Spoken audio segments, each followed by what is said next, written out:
प्रणाम मित्रों। कुलदीप भगत online classes में पुनः स्वागत है आपका। आज अपन बात कर रहे हैं खिलजी वंश की। खिलजी वंश का संस्थापक जलालुद्दीन खिलजी है और उसके बाद में अलाउद्दीन खिलजी है। इसके बारे में अपन बात करेंगे। इससे पहले वाली क्लास में अपन ने और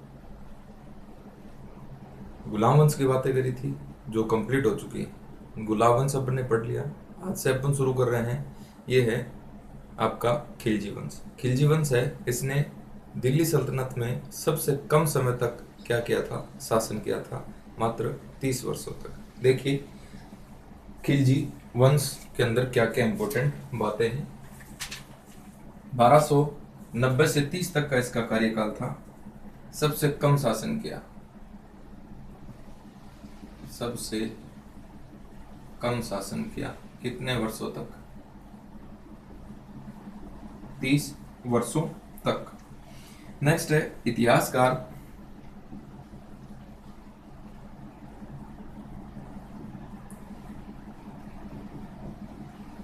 के एल लाल ने एक पुस्तक लिखी है। पुस्तक का नाम है history of the Khilji. History of the Khilji में खिलजी क्रांति का जिक्र किया है। खिलजी क्रांति का जिक्र किया है। नेक्स्ट है खिलजी भारत में। खिलजी थे ये भारत में 1191 में मोहम्मद गोरी के साथ आते हैं। इसके साथ भारत आते हैं मोहम्मद गोरी के साथ में, और 1191 में जो युद्ध होता है पृथ्वीराज चौहान के मध्य, तो ये खिलजी ही गोरी को बचाते हैं घायल अवस्था में। अब देखिए यहाँ का जो पहला शासक है ये है जलालुद्दीन खिलजी। जलालुद्दीन खिलजी का प्रारंभिक जीवन अपन पढ़ भी चुके हैं के कुबाद के अंदर। 1290 से 96 तक 6 सालों तक इसने शासन किया था। बलवन के समय समाना का सूबेदार था। राज्याभिषेक इसका किलूगढ़ी महल में हुआ था, या किलूखोरी महल में, जो केकुबाद के द्वारा निर्मित था। और इसने यहाँ पर उपाधि धारण करी थी फिरोज शाह की उपाधि धारण करी। और देखिए कौन कौन सी उपाधियां हैं इसकी उपाधियां देखेंगे तो है इब्ने सईफ तलवार का बेटा। इब्ने सईफ तलवार का बेटा। शाइस्ता खां, ये भी इसकी उपाधि थी। शाइस्ता खां उपाधि थी इसकी। नेक्स्ट है दिल्ली सल्तनत का सर्वाधिक वृद्ध सुल्तान था। कितने वर्ष की आयु में? 70 वर्ष की आयु में क्या बनता है? सुल्तान बनता है। और इसकी उम्र जो है ये इसके विचारों में दिखाई देगी। दिल्ली सल्तनत का प्रथम सुल्तान था जो मानता था, क्या मानता था? पहला सुल्तान था जो मानता था कि राज्य जनता की इच्छा पर आधारित होना चाहिए। प्रथम सुल्तान था जिसके विचार थे। इसका शासन जो था उदार निरंकुशवादी था। इसका प्रशासन या इसने शासन किया कौन सी नीति के तहत? उदार निरंकुशवादी नीति के तहत। नेक्स्ट है इसने एक विभाग की स्थापना करी थी। विभाग बनाया था, नवीन विभाग, जिसका नाम है दीवान ए वकूफ विभाग की स्थापना करी थी। इन विभागों को अपन प्रशासन में डिटेल से पढ़ेंगे। वजीर है इसका था ख्वाजा खातिर, वजीर का नाम ख्वाजा खातिर था। अब ये विरोधियों के प्रति नीति है ये अपनाएगा, पहले इसको देखते हैं। खिलजी वंश को देखें, 1290 से 1320 यानी सबसे कम समय तक जो शासन किया था दिल्ली सल्तनत के अंदर, ये खिलजियों ने किया 30 वर्षों तक। इतिहासकार के.एल. लाल है, इसकी पुस्तक है हिस्ट्री ऑफ द खिलजी, इसके अंदर खिलजी क्रांति का जिक्र किया गया है, खिलजी क्रांति का जिक्र किया गया।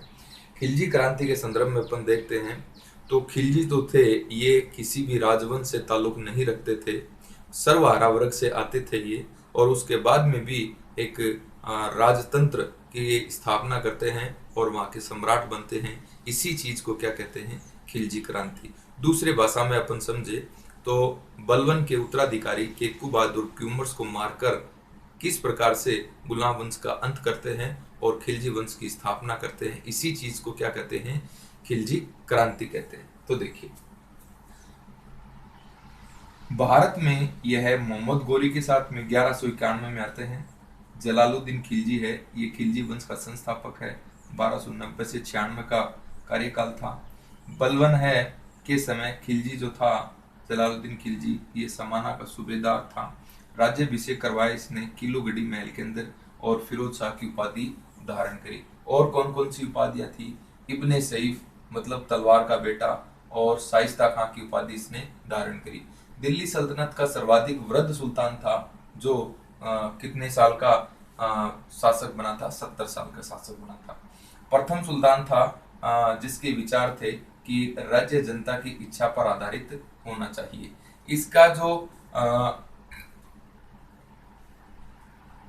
शासन करने का जो तरीका था ये क्या था, यानी इसका राजनीतिक जो सिद्धांत था या राजत्व का जो सिद्धांत था ये उदार निरंकुशवादी था। इसने एक नवीन विभाग की स्थापना करी थी, विभाग का नाम है दीवान-ए-वकूफ, और इसका जो वजीर था ये था ख्वाजा खातिर। अब देखिए इसके समय जो विद्रोह होंगे उन विद्रोह के अंदर ये उनको माफ कर देगा, तो इसने ये उदारवादी नीति थी इसकी, उन विद्रोहियों को माफ करता रहेगा ये, सिर्फ सीधी मौला है किसी को ही मरवाएगा। देखिए विद्रोहियों के प्रति नीति, विद्रोहियों के प्रति नीति, विद्रोहियों के प्रति नीति किसकी, जलालुद्दीन खिलजी की। देखिए मलिक छज्जू है,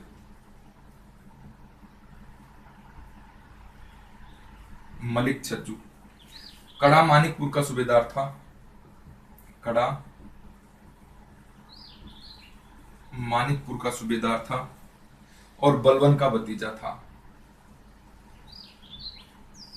बलवन का भतीजा था ये। इसने 1290 के अंदर क्या किया था, विद्रोह किया था, और यहां पर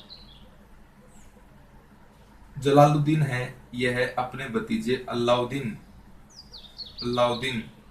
की सहायता से मलिक छज्जू को परास्त कर देगा, इसको माफ कर देगा और इसको मुल्तान भेज देगा। मुल्तान का क्या बना दिया जाएगा, इसको गवर्नर है यह बना दिया जाएगा। दूसरा है मलिक अहमद चेप, मलिक अहमद चेप सुल्तान की बहन का लड़का था, यानी सुल्तान का भांजा था, सुल्तान का भांजा था, और इसने सुल्तान की क्या करी थी, सार्वजनिक रूप से आलोचना करी थी। उसके बाद में इसको क्या कर दिया जाता है, माफ कर दिया जाता है। नेक्स्ट है ताजुद्दीन कुची, ये रणथंबोर अभियान के समय, रणथंबोर अभियान के समय सुल्तान को मारने का प्रयास करता है ये, और इसको भी क्या कर दिया जाता है, सुल्तान द्वारा जलालुद्दीन खिलजी द्वारा माफ कर दिया जाता है। नेक्स्ट है सिद्दी मौला। सिद्दी मौला का विद्रोह, ये देखिए सिद्दी मौला का जो विद्रोह है ये ईरानी फकीर था, ईरानी फकीर था, और इसको हाथी के पैरों तले कुचलवा दिया था। हाथी के पैरों तले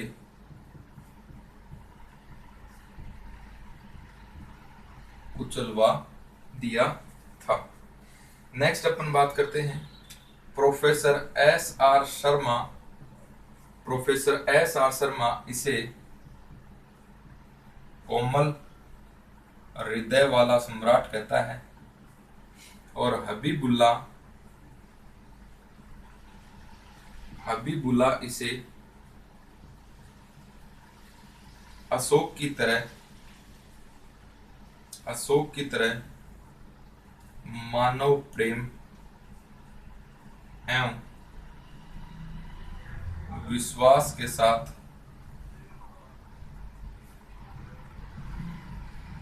राज्य करना चाहता था, ये कहता है। अब अभियान देखेंगे इसके, तो अभियान देखें। अभियान की जब अपन बात करते हैं तो पहला अभियान है, प्रमुख अभियान इसका रणथंभौर का था 1290 से 91। रणथंभौर का शासक कौन था? अमीर देव, और ये दुर्ग को नहीं जीत पाता है, और इसका कथन है कि मैं ऐसे 10 दुर्गों को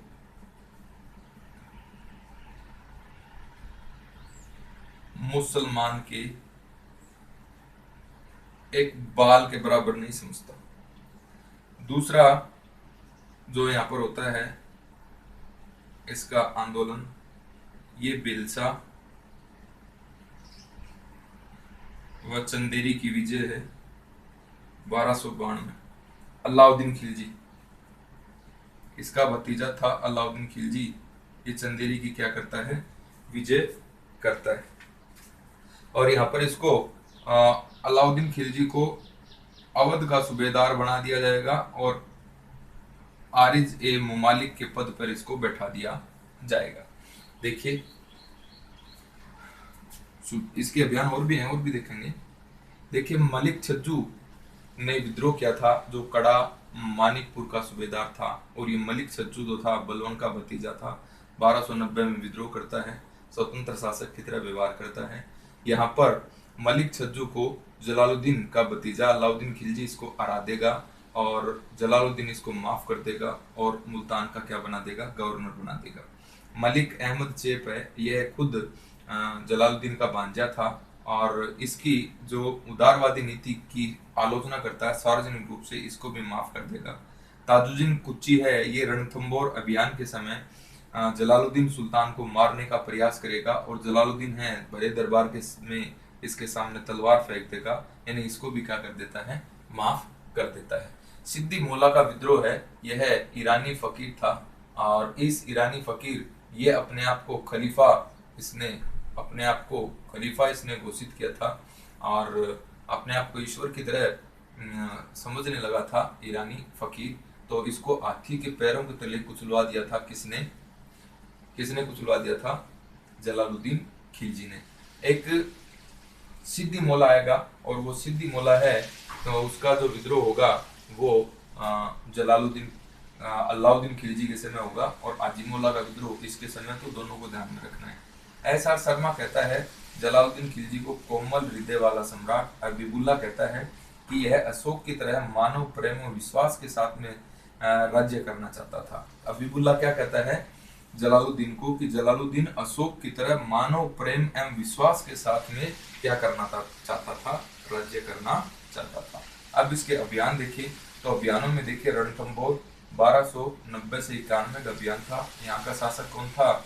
अमीर देव, और रणथंभौर अभियान के अंदर रणथंभौर दुर्ग को नहीं जीत पाता है जलालुद्दीन, और कहता है कि मैं ऐसे 10 दुर्गों को मुसलमान के एक बाल के बराबर नहीं समझता। बिलसा और चंदेरी ये अभियान है 1292 के अंदर। अलाउद्दीन खिलजी है ये सेनापति रहता है और ये जीत लेता है इनको, और अब अलाउद्दीन खिलजी को अवध की सूबेदारी दे दी जाती है और आरिज ए मुमालिक नामक पद पर इसको बैठा दिया जाता है। आगे देखिए अभियानों में और कौन कौन से इसके अभियान हैं।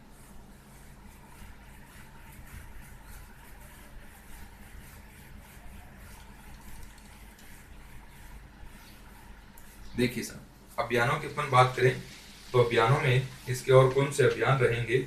अलाउद्दीन खिलजी इसके अभियान कंप्लीट करता है। तीसरा जो अभियान रहता है इसका, ये है देवगिरी का अभियान। देखिए साहब, देवगिरी का अभियान, देवगिरी का अभियान है ये देखिए 1294 का है। दक्षिण भारत में प्रथम मुस्लिम आक्रमण है या प्रथम मुस्लिम अभियान है दक्षिण भारत पर। यहाँ का शासक कौन था? रामचंद्र देव। और इस अभियान का नेतृत्व किसने किया था? अलाउद्दीन खिलजी के द्वारा इसका नेतृत्व किया गया था। अब है मंगोल आक्रमण। मंगोल आक्रमणों में देखिए हलाकू का पोता है जिसका नाम है अब्दुल्ला, और अब्दुल्ला है 1292 के अंदर भारत पर आक्रमण करेगा। भारत पर क्या करेगा साहब? आक्रमण करेगा। यहां पर जलालुद्दीन है, जलालुद्दीन ने मंगोलों के प्रति उदारता की क्या अपनाई थी? नीति अपनाई थी, उदारता की नीति अपनाई मंगोलों के प्रति। और अपनी पुत्री मंगोल नेता उलूग खां से कर, अपनी पुत्री का विवाह किसके साथ में कर दिया? मंगोल नेता उलूग खां। अब मंगोल नेता उलूग खां व उसके अनुयायियों ने कौन सा धर्म ग्रहण कर लिया? इस्लाम धर्म ग्रहण कर लिया और दिल्ली के पास मंगोलपुरी में बस गए। और इतिहास के अंदर इनको क्या कहा गया? नवीन मुसलमान कहा गया। नवीन मुसलमान इनको कहा गया। नेक्स्ट है कड़ा मानिकपुर, गंगा नदी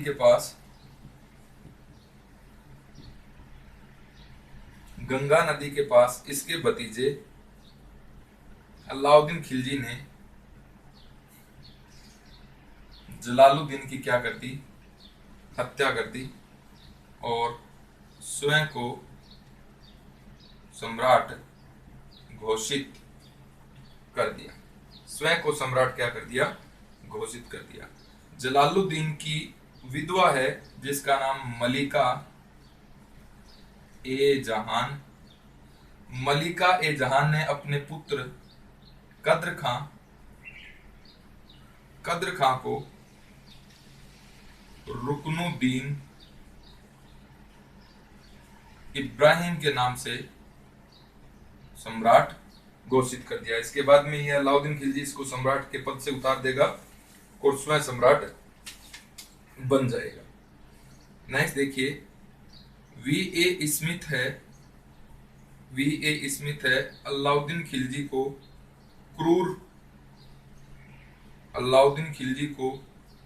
क्रूर व अन्यायी कहता है।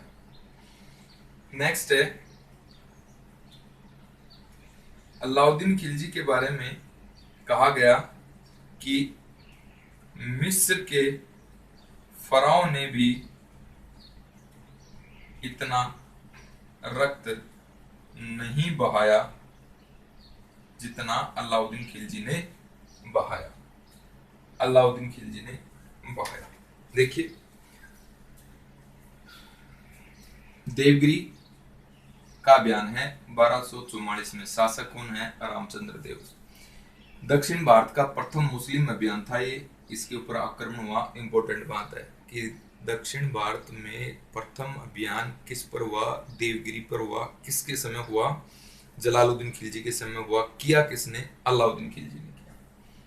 नेक्स्ट देखिए मंगोल आक्रमण जो है ये होता है हलाकू। मंगोल नेता हलाकू का पोता है अब्दुल्ला। इसने 1292 के अंदर भारत पर आक्रमण किया था। किसके समय? जलालुद्दीन खिलजी के समय। जलालुद्दीन ने मंगोलों के प्रति उदारता की नीति अपनाई और अपनी पुत्री का विवाह है ये अपनी पुत्री का विवाह है यह मंगोल नेता उलूग खां के साथ में कर दिया। और इसी उलूग खां ने क्या कर लिया था? इस्लाम धर्म ग्रहण कर लिया था और दिल्ली में बस गए, जिसे क्या कहा गया? मंगोलपुरी कहा गया। इतिहास में इन्हीं मुसलमानों को क्या कहा गया? नवीन मुसलमान कहा गया। यहाँ पर ये देवगिरी से बहुत सा धन लूट के लेके आता है अलाउद्दीन खिलजी और कड़ा मानिकपुर में जलालुद्दीन खिलजी को बुलवा लेता है गंगा नदी के पास में और यहाँ पर जलालुद्दीन खिलजी की हत्या कर देता है। कौन? उसी स्वयं का भतीजा अलाउद्दीन खिलजी और स्वयं को कड़ा के अंदर ही सम्राट घोषित कर देता है।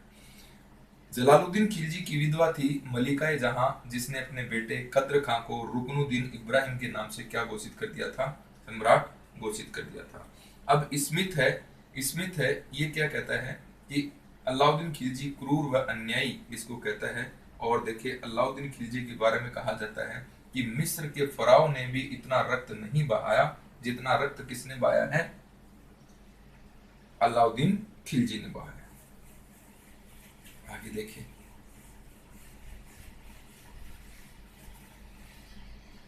आगे अपन बात करें और इंपॉर्टेंट बातें हैं।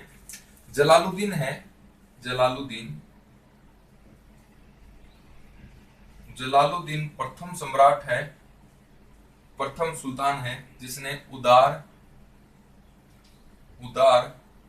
निरंकुश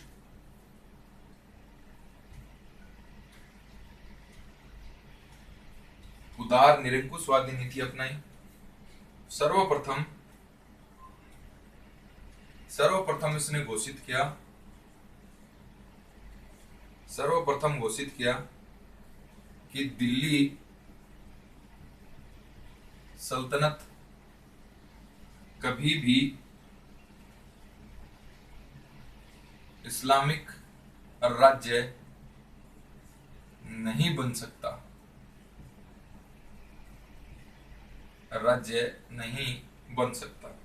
नेक्स्ट है प्रथम सुल्तान था जिसने कहा कि राज्य को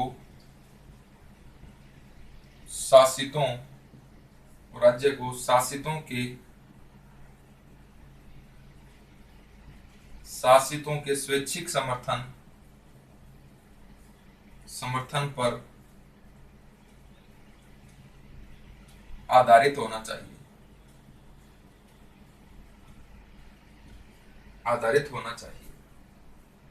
नेक्स्ट है यह सुल्तान पगड़ी धारण करता था और मंगोलों के बीच इस्लाम का प्रचार करने का जो श्रेय है ये किसको जाता है? जलालुद्दीन खिलजी को जाता है। देखिए जलालुद्दीन खिलजी प्रथम सम्राट था जिसने उदार निरंकुशवादी नीति है यह अपनाई। सर्वप्रथम कहा कि दिल्ली सल्तनत कभी इस्लामिक राज्य नहीं बन सकता। प्रथम शासक था जिसके कथन थे कि राज्य को शासितों की स्वेच्छा समर्थन पर आधारित होना चाहिए। पहला सुल्तान था जिसने कहा राज्य को शासितों की स्वैच्छिक समर्थन पर आधारित होना चाहिए। पगड़ी धारण करता था और मंगोलों में सर्वप्रथम इस्लाम प्रचार का श्रेय है ये किसे जाता है? जलालुद्दीन खिलजी को जाता है। तो ये बातें थी जलालुद्दीन खिलजी के बारे में। अब अपन बात करेंगे अगली आने वाली क्लास के अंदर अलाउद्दीन खिलजी के बारे में। धन्यवाद।